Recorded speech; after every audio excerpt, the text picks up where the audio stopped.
இன்னைக்கு எபிசோட்கான third promo பார்த்துருப்பீங்க. ரொம்ப பயங்கரமாக பார்க்கறதுக்கு அவ்வளோ இன்ட்ரெஸ்டிங்காக இன்னைக்கு இந்த ப்ரோமோவை பார்த்ததுக்கப்புறம் நம்ம ஷோவை பார்த்தே ஆகணும் அப்படின்ற ஒரு ஃபீல் வரும் அப்படின்ற மாதிரி நினச்சிங்கன்னா அது வராது. ஏன்னா அப்படிப்பட்ட ப்ரோமோ அது கிடையாது. பார்க்கும்போதே நம்மளுக்கு எல்லாருக்குமே தெரியும், ஏன்டா இதெல்லாம் ஒரு ப்ரோமோன்னு விட்றீங்களே அப்படின்ற மாதிரி தான் இருக்கும். வேறு வழி இல்லை, இன்னைக்கான ஷோ அப்படி தான் இருக்க போகுது. எனிவேஸ் அந்த ப்ரோமோவில் என்ன காமிக்கிறாங்கன்னு பார்த்தீங்கன்னா, இந்த மாதிரி யார் எவிக்ட் ஆக போகிறீங்க உங்களோட கெஸ்ஸிங்கை சொல்லுங்கள் அப்படின்ற மாதிரி விஜய் சேதுபதி கேட்குறாரு. எனக்கு தெரிஞ்சு இன்னைக்கான எபிசோடில் கிட்டத்தட்ட ஒரு ½ அன் ஹவர் பார்த்தீங்கன்னா பிரவீன் காந்திக்காகவே ஒதுக்கியிருப்பாங்க. ஏன்னு பார்த்தீங்கன்னா பிரவீன் காந்தி ஸ்டேஜில் வந்து பேசுவார்ல, அதாவது நீங்கள் ஹவுஸ்மேட்ஸ் கிட்ட பேசணும்னு நினைக்கிறீங்கன்னா பேசுங்க சார் அப்படின்ற மாதிரி விஜய் சேதுபதி எப்படி இருந்தாலும் சொல்லுவார். அப்போ பிரவீன் காந்தி அவரும் பேசுவார். ஆனால் அப்போ கண்டஸ்டன்ட்டை பற்றி பேசுறதுக்கு முன்னாடி இந்த உலகம், இந்த பூமி, இந்த பூமியில் இருக்க மீன்கள், இந்த பூமியில் இருக்க விலங்குகள், இந்த பூமியில் இருக்க மனிதர்கள் எல்லாத்துக்கும் பார்த்தீங்கன்னா எல்லா உயிருக்கும் ஒரு பொதுவான தத்துவத்தை வந்து சொல்லிட்டு அதுக்கப்புறம் தான் பார்த்தீங்கன்னா ஒவ்வொரு கண்டஸ்டன்ட்டை பற்றி பேச ஆரம்பிக்க போகிறாரு. ஸோ இந்த பிரவீன் காந்தி இவர் எவிக்ட் ஆக போகிறாரா அப்படின்னு கன்ஃபார்மாக கேட்டிங்கன்னா அவர் தான் எவிக்ட் ஆகிட்டாருங்க. அந்த மனுஷன் போனதே ரொம்ப நல்லது அப்படின்ற மாதிரி பல பேர் நினச்சிட்டு இருக்காங்க.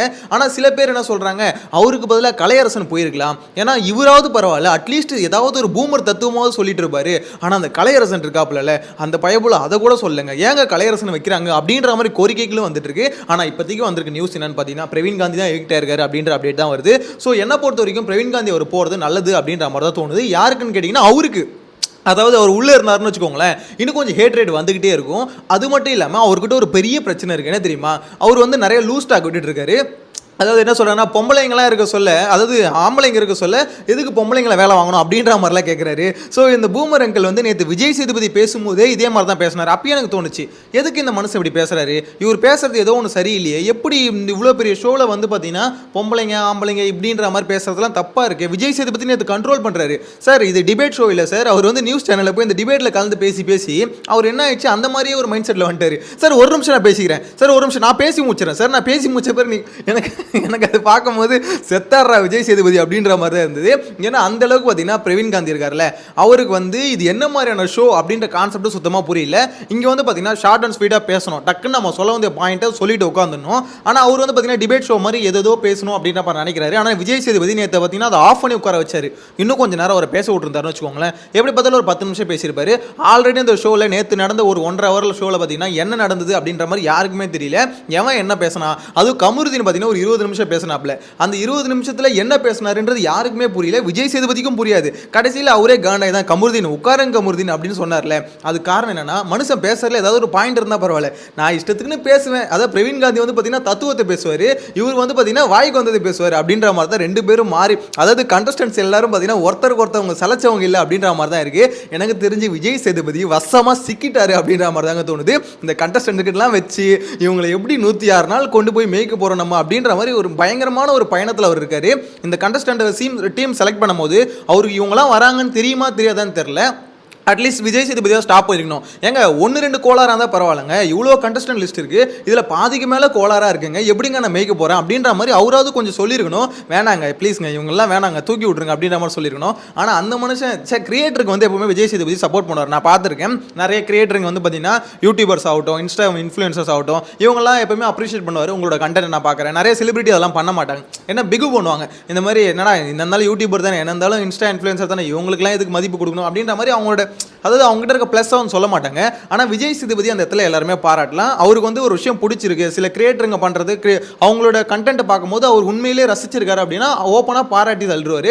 ஸோ அந்த மாதிரி அவருக்கு வந்து பார்த்தீங்கன்னா கண்டென்ட் கிரியேட்டரை பர்சனலாகவே அவருக்கு பிடிச்சிருக்கு, அதை நம்ம ஒத்துக்கிட்டு தான் ஆகணும். அதுக்குன்னு அவங்கள பிக் பாஸில் தூக்கி போட்டுடலாமா சார்? உங்களுக்கு கண்டென்ட் கிரியேட்டரை ஒரு பிடிக்கிறது ஓகே, ஆனால் ஏகப்பட்ட கண்டென்ட் கிரியேட்டர், உண்மையிலே ஒருத்தான கண்டென்ட் கிரியேட்டர் ஏகப்பட்ட பேர் இருக்காங்களே, அவங்கள தூக்கி போட்டுருக்கலாமே அப்படின்ற கேள்வி வரும். ஆனால் அது வந்து பார்த்தீங்கன்னா இவர் கையில் இல்லை, பிக் பாஸ் டீம்கிட்ட தான் இருக்குது. பட் இவர்கிட்ட சஜஷன் வந்திருக்குங்க. எப்படி இருந்தாலும் இப்போ கமல் சார் இருக்காருன்னு வச்சுக்கோங்களேன், கண்டிப்பாக அவர்கிட்ட கேட்காம கண்டஸ்டன்ட் லிஸ்ட்லாம் ரெடி பண்ண மாட்டாங்க. ஒரு வாரத்தை கேட்டு தான் கண்டஸ்டன்ட் லிஸ்ட்டே எப்படி தான் ரெடி பண்ணுவாங்க. ஆப்வியஸாக இவர்கிட்டையும் கேட்டிருப்பாங்க. இந்த மனுஷன் என்ன பண்ணுவார், கண்டென்ட் கிரியேட்டர் தானே, எல்லாம் நம்ம சப்போர்ட் பண்ணுற பசங்க தானே, சரி விடு வந்துடும் அப்படின்ற மாதிரி இருந்திருப்பாரு. ஆனால் இப்படிப்பட்ட ஆளுங்க உள்ளே வந்திருப்பாங்கன்னு யோசிச்சிருக்க மாட்டாரு. எனிவேஸ் ரொம்ப கஷ்டம் தான் வச்சுக்கோங்களேன். இந்த தேர்ட் ப்ரோமோவை பொறுத்த வரைக்கும் ஒவ்வொருத்தருக்கிட்டையும் ஒவ்வொரு ஒப்பீனியன் கேட்குறாரு. யார் வெளியே போவா, நீங்கள் சொல்லுங்க அப்படின்ற மாதிரி சொல்றாரு. பிரவீன் காந்தி வந்து பார்த்தீங்கன்னா கலையரசன் சொன்னார் பார்த்தீங்களா, அப்பா பிரவீன் காந்தி நீங்கள் இந்த அளவுக்கு யோசிச்சிருக்கீங்களா, இதுவே பெரிய விஷயம் அப்படின்ற மாதிரி தான் தோணுச்சு. ஆனால் மிச்ச பேர்லாம் பார்த்தீங்கன்னா வேணா சொன்னாங்க, அப்சரா சொன்னாங்க. ஆனால் கலையரசன் போவார்னு அவர் யோசிச்சார்ல, உண்மையிலே பரவாயில்லைங்க. ஏன்னா 2 பேரும் ஒருத்தருக்கு ஒருத்தர் போட்டி போட்டுட்டு தான் இருக்காங்க. கலையரசன் வந்து பார்த்தீங்கன்னா மயிரிழையில் உயிர் தப்பினார் அப்படின்ற மாதிரி தான் சொல்லணும். ஏன்னு பார்த்தீங்கன்னா பயபோல சிக்க வேண்டியது.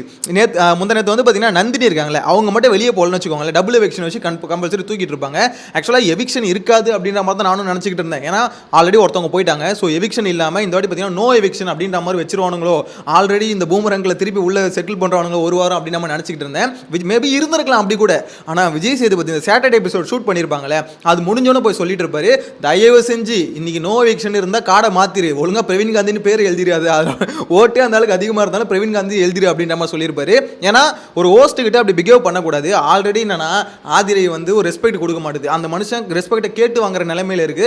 அந்த அளவுக்கு ஒரு பேசிக்கான ஒரு விஷயம் கூட பண்ண மாட்டாங்க. இதுல வேற இவர் வந்து பார்த்தீங்கன்னா ஒரு டிபேட் ஷோ மாதிரி அவர்கிட்ட ஆர்கியூ பண்ணிட்டு இருக்காங்க. என்ன சார், என்ன நான் ஒரு விஷயம் பேசிடுறேன், ஒரு பேச விடுங்க சார், நீங்க அமைதியா இருங்க சார், நான் பேசுறேன் சார் அப்படின்ற மாதிரி பார்த்தீங்கன்னா எனக்கு செம ஃபன்னா இருந்ததுங்க. ஏதோ தந்தி டிவியில் வந்து பார்த்தீங்கன்னா நியூஸ் சேனல் டிபேட்டில் உட்காந்து பேசுகிற மாதிரி அவர் வந்து டிபேட் அதனால விஜய் சேதுபதி அப்பயே ஆஃப் பண்ணிட்டாரு. சரி டிபேட் ஷோ இல்லை, இது வேற ஷோ அப்படின்ற மாதிரி. ஸோ இதில் வந்து பார்த்தீங்கன்னா ரொம்ப அவரை வந்து ரெஸ்பெக்ட் பண்ணுறதுக்கு எல்லாருமே தயங்குறாங்க அப்படின்ற மாதிரி தான் தோணுது. அரோரா நேற்று அழுவும் சொல்கிறாங்க விஜய் சேதுபதி வந்து என்ன திட்டாரு அப்படின்ற, அதாவது அந்த நேம் வந்து பார்த்தீங்கன்னா சார் அப்படின்ற வார்த்தை மென்ஷன் பண்ணலை. ஸோ அது வந்து பார்த்தீங்கன்னா ஒரு சின்ன பசங்க மைண்ட் செட் வந்து அப்படியே இருக்குது. நம்ம இங்கே வந்து விஜய் சேதுபதி இப்படின்னு பேசுறது வேற, அவ்வளோ பெரிய ஷோவில், அதுவும் அந்த மனுஷன் பார்க்குற ஷோவில் வந்து விஜய் சேதுபதி அப்படின்ற மாதிரி யாரும் சொல்ல மாட்டாங்க. விஜய் சேதுபதி சார் அப்படின்ற மாதிரி தான் பேசுவாங்க. அது ஏன்னா பார்த்தீங்கன்னா எந்த ஒரு ஆக்டராக இருந்தாலுமே இருக்கட்டுமே, இப்போ அஜித், விஜய், கமல் அப்படின்ற மாதிரி பேசுவாங்க. அவங்க முன்னாடி போய் பேசும்போது அஜித் சார், விஜய் சார், யாராக இருந்தாலும் அப்படி ஒரு ரெஸ்பெக்ட் இருக்கும். அது முன்னாடி இல்லைனா கூட அவங்க பார்க்குறாங்க. இப்போ சப்போஸ் இப்போ நம்ம வீடியோ அவங்க பார்க்குறாங்கன்னு வச்சுக்கோங்க, ஒரு ரெஸ்பெக்டோட தான் பேசுவோம். அப்படி இருக்கும்போது அவர் இருக்கக்கூடிய ஷோ, அவர் ஹோஸ்ட் பண்ணக்கூடிய ஒரு ஷோ, அவரை மட்டுமே மையமாக வச்சு நகரக்கூடிய ஒரு ஷோவில் விஜய் சேதுபதி அப்படின்ற மாதிரி டைரக்டா நேம் மென்ஷன் பண்றது எனக்கு தெரிஞ்சு சரியில்லை. இது அறவா தான் பண்ணாங்க.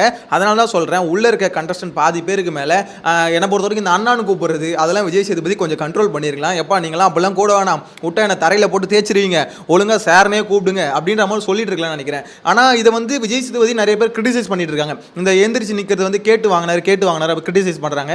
ஒரு மனுஷன் எதுக்கு மரியாதை கேட்டு வாங்குறாருன்னு என்ன பொறுத்த வரைக்கும் அவர் கேட்டு வாங்குறதை விட சொல்லி கொடுக்குறாரு அப்படின்ற மாதிரி தான் தோணுது. ஏன்னா இவனுங்களுக்கு இப்போ இது பேசிக்காக இப்போ ஃபஸ்ட்டு டே ஒன்லேயே சொல்லி கொடுத்தா தான் அடுத்த 106 நாள் கீப் அப் பண்ணுவானுங்க. இப்போயே விட்டுட்டோன்னு வச்சுக்கோங்களேன், இப்போ அவ்வளோ பண்ணி அந்த ரெஸ்பெக்ட் வந்து சொல்லி கொடுத்தே இவ்வளோ பண்ணுறானுங்க, பேச விட மாட்டாங்க அந்த மனுஷனை. ஸோ அப்படி இருக்கும் போது அவர் எதுவுமே பண்ணாமல் ஒரு ஸ்ட்ரிக்டாக இல்லாமல் அவர் பார்க்க ஒரு டெரராக இல்லாமல் இருந்தாருன்னு வச்சுக்கோங்களேன், கண்டிப்பாக இந்த 106 நாள் அவர் ஏறி அப்படியே மிதிச்சு சாப்பிட்டு போயிடுவாங்க அப்படின்ற மாதிரி தான் தோணுது. சில கேரக்டருங்களாம் இருக்குங்க, எக்ஸாம்பிளுக்கு வாட்டர் மெலனு, இந்த பிரவீன் காந்தி, ஸோ இந்த மாதிரி கேரக்டருங்களாம் அவங்க ஆப்போசிட்டில் யார் பேசினாலும் பேச விட மாட்டாங்க. விஜய் சேதுபதி உண்மையிலே வாட்டர்மெலன்ட்ட பேசுறதுக்கு கஷ்டப்பட போறாரு. நான் அவனை அடிச்சு சொல்றேன் பாருங்க. இப்போதைக்கு பார்த்தீங்கன்னா வாட்டர்மெலன் அவர்கிட்ட எந்த பிரச்சனையும் வரல, உங்களுக்கே தெரியும். ஏன்னா இப்போ வந்து பார்த்தீங்கன்னா கேஸ்ல மாட்டல. இப்போதைக்கு பார்த்தீங்கன்னா அவருக்கு வந்து புகழ்ச்சி மட்டும் தான் வந்துட்டு இருக்கு. ஏதாவது ஒரு இஷ்யூல ஒன்று மாட்டி அவர்கிட்ட ஒரு கேள்வி கேட்டாருன்னு வச்சுக்கோங்களேன், வாட்டர்மெலன் கிட்ட இருந்து பதில் வருமானு மட்டும் யோசிச்சு பாருங்க. அவர் எவ்வளவு நேரம் பேசுவார்னு மட்டும் யோசிச்சு பாருங்க. ஒரு கிளியரான பதில் வந்து அவர்கிட்ட வரவும் போகிறதில்ல, இவர் அவர்கிட்ட இருந்து பதிலை எதிர்பார்க்கவும் முடியாது. நேற்றே பாருங்க, இவருக்கு ஒரு கேள்வி கேட்குறாரு. அப்போ நம்ம தலைவன் பண்ண ஒரே விஷயம் என்ன தெரியுமா, அதாவது பாசிட்டிவாக தான் கேட்குறாரு, ஒரு சிரிப்பு தான். அந்த ஒரு சிரிப்பு அவரோட ஒரு மார்க் மாதிரி அது. ஸோ அந்த ஒரு சிரிப்பை போட்டு அப்படியே நிற்கிற, அப்படி ஓகேன்னு சொல்லணும், தேங்க்யூன்னு சொல்லணும், அப்படி சொல்லாமல் அப்படியே நிற்கிறாரு. என்ன அப்படி திருப்பி கேட்குறாரு, என்ன திவாகர் என்ன சொல்கிறீங்க அப்படின்னும் போது thank you sir, love you sir அப்படின்ற மாதிரி. அவர் என்ன கேட்டாரோ அதை சொல்ல ஓகேன்னு சொல்லணும், இல்லை அதில் ஒப்பீனியன் தான் சொல்லணும். அதை விட்டுட்டு ஐ லவ் யூ சார் அப்படின்ற மாதிரி சொல்லிட்டு இருக்காரு. ஆனால் மனுஷன் செத்தாருங்க அப்படின்ற மாதிரி தான் தோணுது. அதனால தான் சொன்ன ஸ்டார்டிங்லேயே, யார் மாட்டினாங்களோ இல்லையோ விஜய் சேதுபதி இந்த இப்போ 19 பேர் இருக்காங்களா, ஆல்ரெடி பிரவீன் காந்தி போயிட்டாருன்னு 18 பேர் இருக்காரு. இந்த 18 பேர் கூட மேய்க்கிறது ரொம்பவே கஷ்டமாக இருக்கும் அப்படின்ற மாதிரி தான் என்னோட ஒப்பீனியன் இருக்குது. ஸோ உங்களோட கருத்தை கமெண்ட்டில் மென்ஷன் பண்ணுங்கள். இன்றைக்கான ரிவ்யூ வந்து பார்த்தீங்கன்னா நைட்டில் வந்து லைவ் வரேன், அப்படின்னா மேக்ஸிமம் வீடியோ போட ட்ரை பண்ணுறேன். லைவ் கொஞ்சம் செட் ஆக மாட்டேது, பட் ட்ரை பண்ணுறேன், லைவ் வந்தால் ஓகே. எனிவேஸ், ஆனால் இன்றைக்கான வீடியோ வந்து பார்த்தீங்கன்னா நம்ம எதிர்பார்த்த மாதிரி இருக்க போகிறதில்ல. அதாவது தட் மீன்ஸ் நான் ஷோ சொல்கிறேன், இன்றைக்கான ஷோ வந்து நம்ம எதிர்பார்த்த மாதிரி பயங்கர இன்ட்ரெஸ்டிங்காக இருக்க போகிறதில்ல அப்படின்றது கிளியராக தெரிஞ்சு போச்சு. கொஞ்சம் ஒரு மாதிரி தான் போகும், ஏன்னா ப்ரோமோ பார்க்கும் போதே தெரியுது ரொம்பவே இன்ட்ரெஸ்டிங்காக இல்லை. ஸோ உங்களோட கருத்தை கமெண்ட்டில் மென்ஷன் பண்ணுங்கள். நெக்ஸ்ட் வீடியோ மீட் பண்ணலாம். Bye by.